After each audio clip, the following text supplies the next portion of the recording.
you're considering leaving your area and you're trying to decide where in our area you want to move, also welcome. Stick around. This is the video for you. We're going to give you the 5 things that you need to be considering when you're thinking about where you want to live in our area.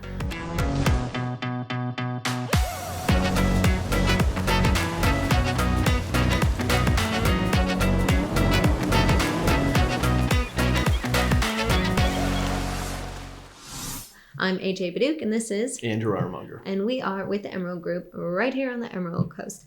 We are doing videos every week from Pensacola to Panama City Beach and everything in between. So if you have any interest or questions in any of these areas, go ahead and hit that subscribe button and ding the bell so that you get notified every time we do another video. Plus, we're hilarious. We have been getting calls, texts, emails, messages, and folks reaching out to us in person out and about, which is awesome, and we absolutely love it. So please continue to do so. All of our information has been on the screen, so you have all those different mediums to reach out to us however you feel comfortable. Let's get into it. So number 1 on our list, probably the most important thing that you need to consider when moving to a new area, whether it's here or anywhere else, is the cost of living. And that is why we have done so many cost of living videos. If you search our channel, if you're curious about that, it is probably the number 1 topic that we covered early on, and we try to refresh them about every year or so. And that is because the cost of living is going to change so dramatically, as you guys have seen with prices, home prices alone. And then you throw on top of inflation and everything else that has just been going up. You need to know what the cost of living is. It would be absolutely terrible for you to move to a place for a job for $62,000 a year and come to find out, in order to maintain the same lifestyle you had wherever you're coming from, here it's going to cost you $73,000. That would not be a fun thing to find out after you move here. Things as small as groceries, gas, or big things like childcare. Daycare is not cheap. I don't have kids, but I see what y'all are paying. It is outrageous. Yeah, try having a nanny. Outrageous. It's even more outrageous, I imagine. It's even more outrageous, yeah. For the few times that they show up. Also, yes. So definitely something to consider, because if the cost of living is higher, then we're going to have to adjust, what you're willing to pay for a property to make sure that your standard of living is still one that you actually want to be living in. And make sure that you're looking at the entire cost of living, not just housing prices. I know that's a big thing that we talk about here, but that needs to encompass the whole thing: the mortgage, the taxes, insurance, just overall everything. How much extra or less are you going to have to spend in gas to get to your job? All of that great stuff, which we'll talk about here in just a second. But you need to look at the whole picture. It's very, very important. I don't think our area is near as expensive as a lot of areas in the country. In fact, I think we sit somewhere just below the median, which is surprising for the fact that we are a waterfront, I guess, whole strip of towns. It's more than just one. But the cost of living is very important. So now that we've beaten that dead horse, let's move on to our next one. AJ, go ahead and take it away. Speaking of cost of living, something that's going to help mitigate that is your income. So something that you might want to consider is your proximity to your job. Not to mention the fact that our traffic out here can be a little horrendous in some areas. So you're going to want to not just look at the different amount of mileage between you and your place of work, but also what's in between those 2 locations. Is there a military base? Highly probably, that is going to have some very congested periods of time throughout the day that you're going to have to avoid. Now, depending on your work schedule, you might not have to deal with those peak time rush hours. However, if you are going to be participating in driving during those rough times, then you might really want to consider a location that doesn't have a base in between you and your destination. And this is a lot more than just the gas prices in general. This is also your willingness to sit in traffic. Because during peak hours in our area, depending on where you're going, there are a couple of spots in particular where that commute's going to be a lot longer. So, a 10-mile commute might be 45 minutes.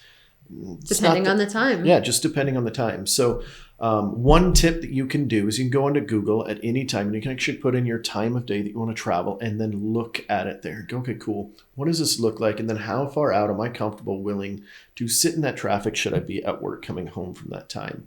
Because I'm telling you, it is a big shocker to a lot of people when you think we're really, really close. to everything, and we are, generally speaking. And then you look at the time sometimes it takes to go, especially if there's a wreck or if there's something going on, tourist season is in full effect, spring break, things like that. You might want to reconsider where you're buying. And speaking of proximity, our third big thing that we believe you should be looking for in any new area that you're moving to is a proximity to the things you want to do or your lifestyle. So if you want to be kind of out in the boondocks a little bit and have a little bit of land, that's going to be a different area than if you want to be right next to all the, restaurants and action and shopping and things like that. Those are two completely different cities even. There are some things that are, a little less, robust in the area. Obviously you can find a lot of restaurants pretty much anywhere, but maybe you have a specific hobby that you intend to do or participate in pretty frequently. Maybe you enjoy going to a gun range, or maybe you enjoy doing some forms of competitions that are held in specific locations. If you're wanting to go and do this type of training, maybe you have children in gymnastics that need to go a couple times a week or something like that, then you're probably going to want to find some place that's close to those and where you're going to work, so that you're not spending all your time, all your free time during the day traveling.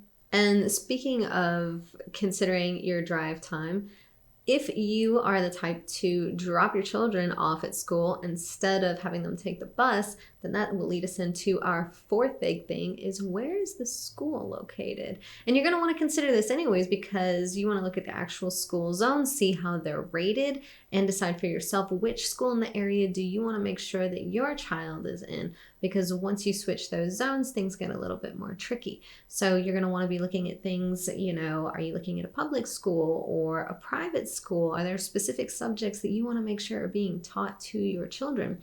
In which case you're going to want to kind of interview the schools in the area and see which one's the best match, and then make sure you stick to that school zone whenever you're looking at properties to purchase in the area. Now, I don't have a whole lot to add with the schools. I'm going to have to take your word on that because I don't have kids, and there may be people out there that don't have kids, so maybe that wasn't important to you. But the fifth one, our fifth thing that we think you should be looking for if you're moving here to our area, this might not be everywhere else in the country, thank you for that, AJ, is your location, and for a couple of different reasons, mainly for the flood zone, and then also how close you want to be to that beautiful hurricane when it makes landfall, because if you live here long enough, you will be here for a hurricane, unless you escape town for every single one. But even then your house will still be here. Yeah, then your house will still be here, or not, depending. Like, not try to make light of that. That's a serious thing, but yeah, the location is super important. If you purchase somewhere in a flood zone, you need to know that you're going to be required, if you're getting a mortgage, to have mandatory flood insurance. And that's going to add to your payment. It's going to add to a lot of different things. And then even more so on that, if you are in a flood zone, that flood zone can change. Or if you're near a flood zone, but you're not in one quite yet, it can always change. In fact, we just had a big change this last year where a lot of properties that weren't in a flood zone became in a flood zone, and some that were in a flood zone for the past decade got out of being in a flood zone. So these are all important things to note. And also, the closer you are to the water, generally, rough rule is the more hurricane you will feel, or more namely, I guess, your house will feel. Yeah, absolutely. There's not a whole lot of buffer, if you're right on the water and then the hurricane comes up from, the Gulf and through the Sound, there's not a whole lot of buffer there if you're right on the water, speaking from experience. Yeah, that's true. I can kind of forget about that. And the further you are away from the water will make a big difference too. And you don't have to be as far as you think. In fact, just a couple of streets, even a quarter of a mile or more, makes a really big difference on the amount of wind that is going to hit your home or hit you in your home if you happen to stick around for some of the hurricanes. Thanks for sticking around as long as you have. Go ahead and comment down below to show us you love us, and put down there, what is your hobby that you're interested in continuing or starting in our area? And we'll see you guys next time. See ya. Wrap it up with ribs, slather it on, wop it on my cheek.